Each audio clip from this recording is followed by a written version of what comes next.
बहुत सावधानी से कथा सुनिएगा और अपने चित्त में उतारिए।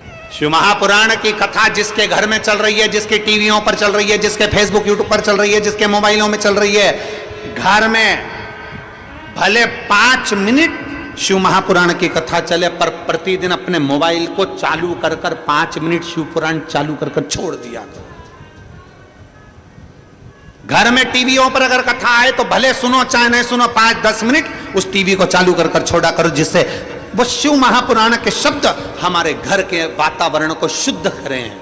पार्वती उल्टी यूं चली कि भगवान शंकर कह रहे हैं कि उसको मत उठा कर लाना, और पार्वती जी गई और माता पार्वती ने भगवान विष्णु का जो बच्चे के रूप में थे उनको गोदी में उठा लिया, घर लेकर आ गई, घर में लाई, भोलेनाथ जी से कहा कितना सुंदर बालक है। शंकर भगवान तो आंख ही नहीं खोले, काय को देखूं। भगवान बोले बापी छोड़ी, अब भी कह रहा हूं, नहीं मैं तो नहीं छोड़ू, उसकी मां आएगी जब दूंगी। भगवान विष्णु गोदी में। अब शंकर पार्वती का नियम था, रोज शाम के समय घूमने जाते थे।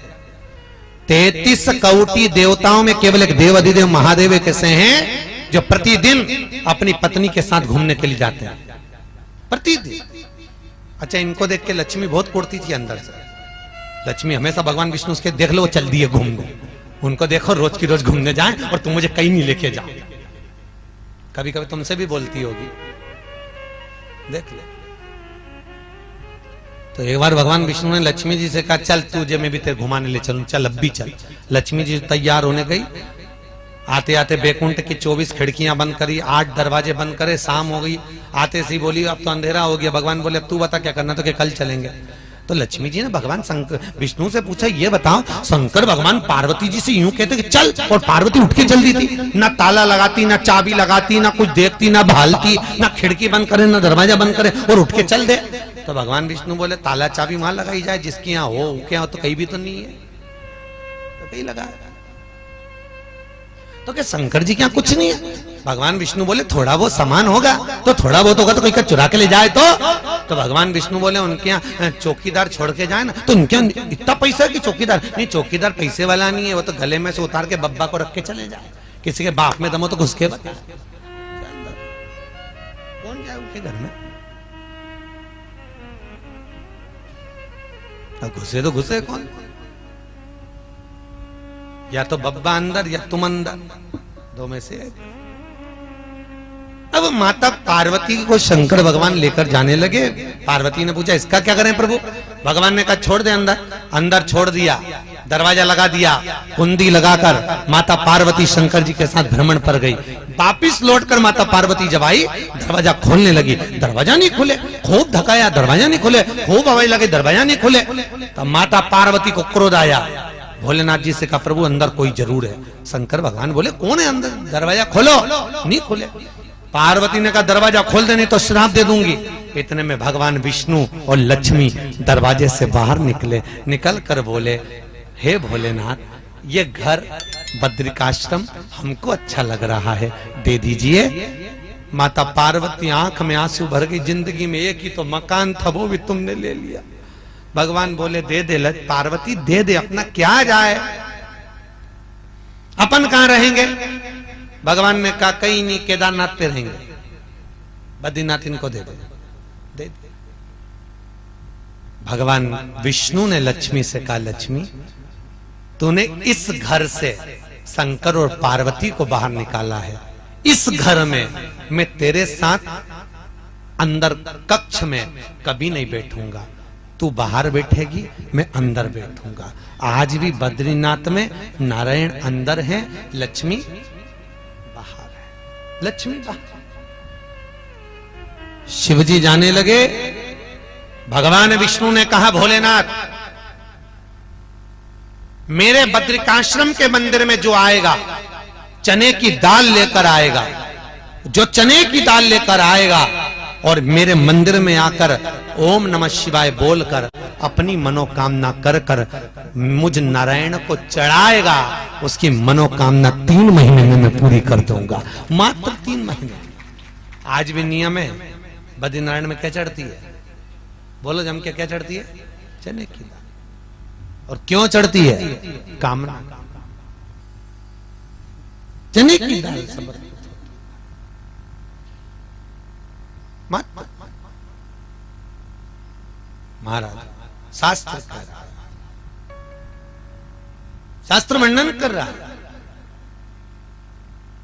बद्रिकाश्रम मेरे भगवान शिव का है, गले में सर्प नारायण है तो शंकर के गले में पड़े हुए।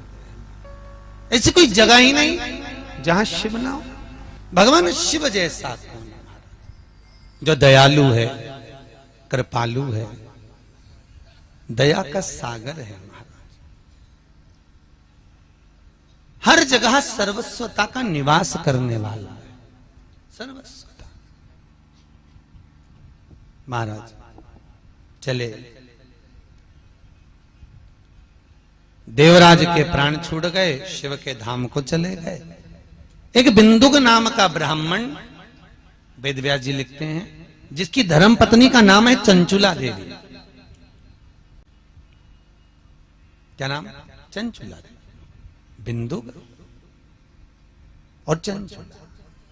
बिंदुक भी ब्राह्मण कुल में जन्मा था, पर कभी जिंदगी में उसने ब्राह्मण कर्म नहीं किया था। मेरा एक निवेदन आप सभी से, जो जिस वर्ण में जन्मा हुआ है, कोई ब्राह्मण तत्व में है, कोई क्षत्रिय तत्व में है, कोई वैश्य तत्व में है, कोई शूद्र तत्व में है,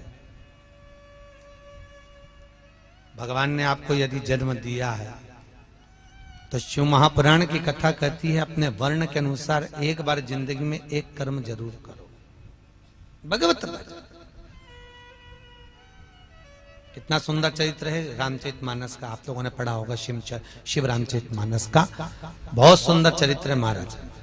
सीता जी विवाह कर अयोध्या में आई,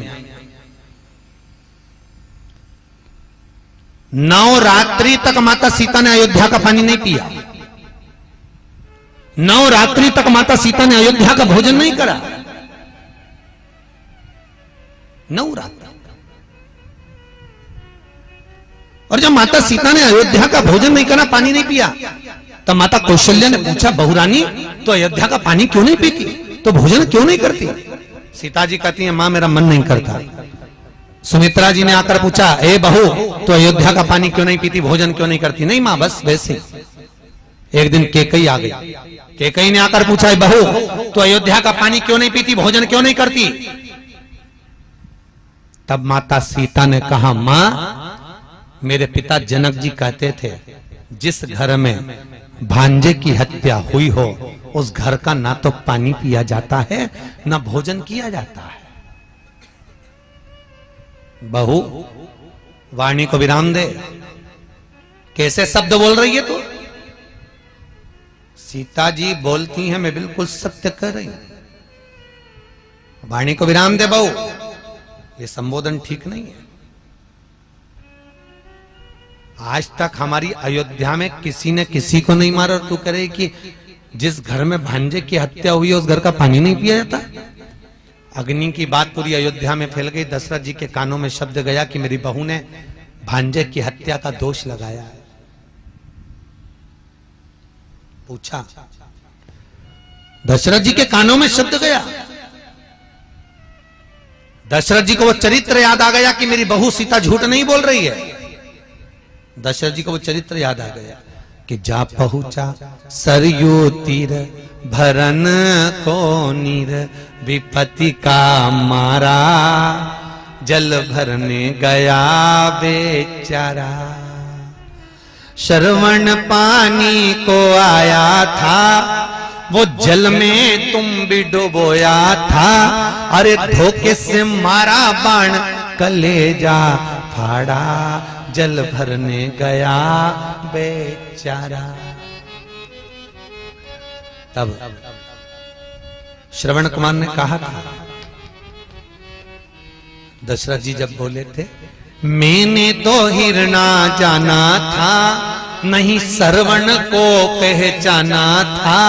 अरे धोखे से मारा बाण, कलेजा फाड़ा, जल भरने गया बेचारा। तब श्रवण कुमार ने कहा था, मामा जी भेद बता देना, पितु मात को नीर पिला देना। मेरे पांव पड़ी जंजीर हुआ अंधियारा जल भरने गया बेचारा। जैसे श्रवण कुमार ने कहा मामा जी भेद बता देना, तो दशरथ जी ने पूछा क्यों रे, मैं तेरा मामा कैसे? श्रवण कुमार कहते मामा जी मेरी माँ से रोज पूछता था माँ मेरा मामा कैसे लगते हैं, तो मेरी माँ ने कहा था तेरे मामा के मस्तक पर सूर्य वंश का तिलक है। आज आपके माथे पर तिलक देखा इसलिए आपको मामा कह दिया, इसलिए मामा कहा है आपको मामा का।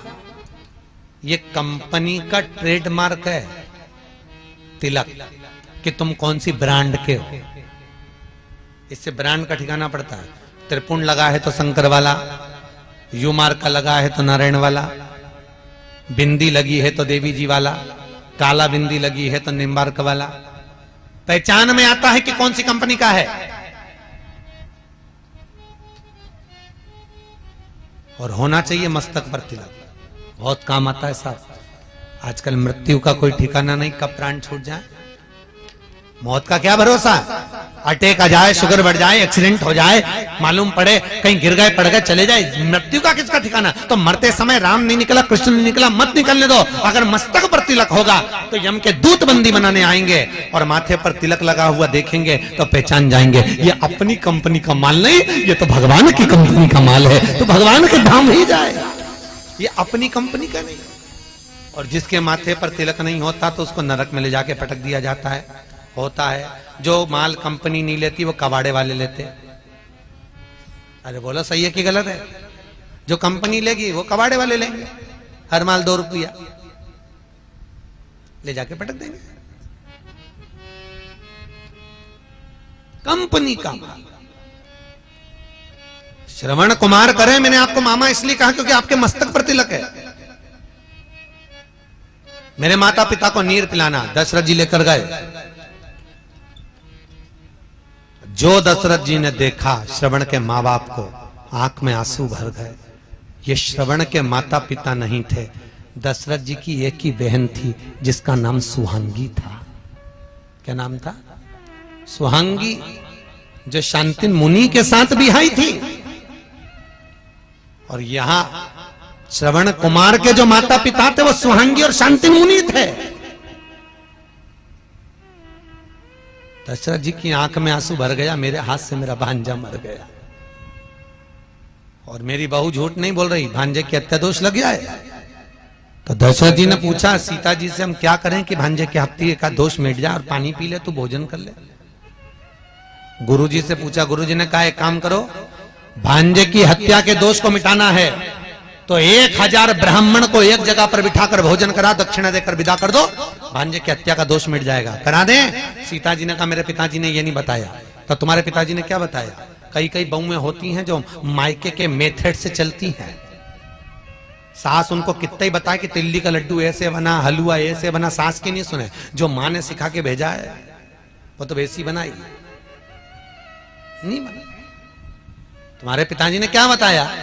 सीता जी बोली मेरे पिताजी ने बताया है 1000 ब्राह्मण को जिमाने की जरूरत नहीं है, केवल एक ब्राह्मण जिसने ना कभी किसी के घर खाया हो ना पानी पिया हो, उसको बुलाकर भोजन करा के दक्षिणा देके विदा कर दो, भांजे की हत्या का दोष मिट जाएगा। पूरी अयोध्या में देखा तो ऐसा ब्राह्मण नहीं मिला, पूरे नगर में ढूंढा कहीं नहीं मिला। तुम्हारे पानतलई में हो तो बताओ, जिसने ना कभी किसी के घर खाया हो ना पानी पिया हो, ऐसा ब्राह्मण जो ना कभी किसी के घर में जाकर मुंह झूठा करा हो, ऐसा ब्राह्मण जो ना किसी के घर में भोजन ग्रहण करा हो, ना एक गिलास पानी पिया हो, ऐसे ब्राह्मण को भोजन कराओ, दक्षिणा देकर विदा कर दो। पूरे देखा नहीं मिला, पत्र लिखा जनक जी के यहाँ, जनक जी ने पत्र लिखकर भेजा महाराज पूरी दुनिया में ऐसा बामन नहीं मिलेगा, केवल एक ही बामन है, उसका नाम लंका का राजा रावण है, जिसने ना कभी किसी के घर खाना खाया ना पानी पिया, क्योंकि इसकी प्रवृत्ति राक्षस की है। ऐसे राक्षस को लोग घर में बुलाते ही नहीं भोजन करने, तो उसको तुम बुलाओ। दशरथ जी ने पत्र लिखा, श्रीमान रावण जी महाराज आप एक समय भोजन के लिए हमारे यहां पधारे। कितने समय? जम के बोलो, एक समय। इसलिए आज भी शादी में लिखा जाता है सुहानी शाम से ढलती रात तक, इसके बाद माता न राक्षसों। तो रावण के समय से चालू हुआ ये, एक समय भोजन के लिए पधारो। कितना समय? एक समय, क्योंकि मालूम है राक्षस को 2 टाइम जिमाना भी भारी पड़ जाए। एक समय पत्र गया, वो पत्र मंदोदरी के हाथ लग गया। मंदोदरी कौन है रावण की? जम के बोलो। धर्म पत्नी, पत्नी नहीं। कौन है वो? धर्म पत्नी। पत्नी और धर्म पत्नी में जमीन और आसमान का अंतर है। पत्नी वो होती है जो पति को पतन के रास्ते पर ले जाती है। पत्नी वो होती है जो पति को सिनेमा घर ले जाती है। पत्नी वो होती है जो पति को मायके ले जाती है। पत्नी वो होती है जो पति को बाजार ले जाती है। और धर्म पत्नी वो होती है जो पति को शिव महापुराण तक लेकर आती है। वो धर्म पत्नी है। धर्म पत्नी वो होती है जो पति को धर्म के पथ पर ले जा रही है, कथा सत्संग कीर्तन में ले जा रही है, भगवत नाम में ले जा रही है। वो धर्म पत्नी, वो धर्म का पत्नी, धर्म पत्नी का पत्नी। मंदोदरी कौन है रावण की? जम के बोलो। धर्म। कितनी सुंदर बात लिखी तुलसीदास जी, मंदोदरी को धर्म पत्नी लिख रहा है। और वेद व्यास जी वो धृतराष्ट्र की क्या नाम था? गांधारी, उसके आगे पत्नी लिख रहा है, धर्म पत्नी लिखा ही नहीं। क्यों? वेद व्यास जी से पूछा तुमने इसका नाम क्या है? धर्म पत्नी क्यों नहीं लिखा? तो वेद व्यास जी ने कहा क्यों लिखूं धर्म पत्नी? धर्म पत्नी वो होती है, पति की आंख से पति नहीं देख सकता तो कम से कम अपनी आंख से देखकर तो बता दे। पति पांव से नहीं चल सकता, अपने पांव से तो चलकर पति को तीरथ करा दे। पति हाथ से काम नहीं कर सकता, अपने हाथ से तो काम कर ले। पर ये गांधारी तो ऐसी थी कि पति की आंख नहीं थी तो और पट्टी बांध के बैठ गई, जैसे तुम वैसे हम। ले वो तो अच्छा है कि आज के कलयुग में नहीं पैदा हुई। अगर कलयुग में गांधारी होती तो मालूम पड़े पति हॉस्पिटल में पड़ा पलंग पे, उसको चढ़ रही बाटल, तो ये भी कहती हम भी पड़े पलंग, हमें भी चढ़ा दो बाटल। लो क्या करे उसका? गांधारी पत्नी, मंदोदरी धर्म, अरे बोलो तो धर्म पत्नी होना चाहिए। धर्म पत्नी का फर्ज अदा करो। और आपसे भी निवेदन है धर्म पत्नी का फर्ज अदा करो। जितनी कथा यहां सुनकर जाओ, अगर वो कथा में नहीं आ रहा है तो उनको जाके पूरी सुनाओ। दिन में नहीं सुने तो रात के सुनाओ, नहीं सुने तो पांव दबा दबा के सुनाओ, पर सुनाओ, कथा सुनाना जरूर। ओम श्री शिवाय। नमस्ते एवं दर्शकों, आज की कथा जो है पंडित प्रदीप जी मिश्रा द्वारा जो है गुजरात सूरत में जो है सुनाई जा रही है। और इस कथा का जो है आपको पूरा श्रवण करना है तो आप हमारे चैनल को सब्सक्राइब कर लें, क्योंकि आपको हमारे चैनल पर प्रतिदिन जो है कथा इसी तरीके से मिलती रहेगी। इसके साथ में भविष्य में जो भी कथाएं आएंगी वो भी जो है आपको हमारे चैनल पर मिलती रहेगी। इसके लिए आपको कुछ नहीं करना है, केवल आपको हमारे चैनल के साथ जुड़ना है। जुड़ने के लिए आपको हमारे चैनल को सब्सक्राइब करना है। सब्सक्राइब करने के बाद जो है पास में आ रहे बेल आइकन को आपको प्रेस कर देना है, ताकि आपको जो है रोजाना जो है कथा का जो है नोटिफिकेशन मिलता रहे। इसके साथ में और भी जो है अच्छी अच्छी कथा जानने के लिए आपको जो है सब्सक्राइब करना नहीं भूलना है। और मिलते हैं अगली कथा में, तब तक के लिए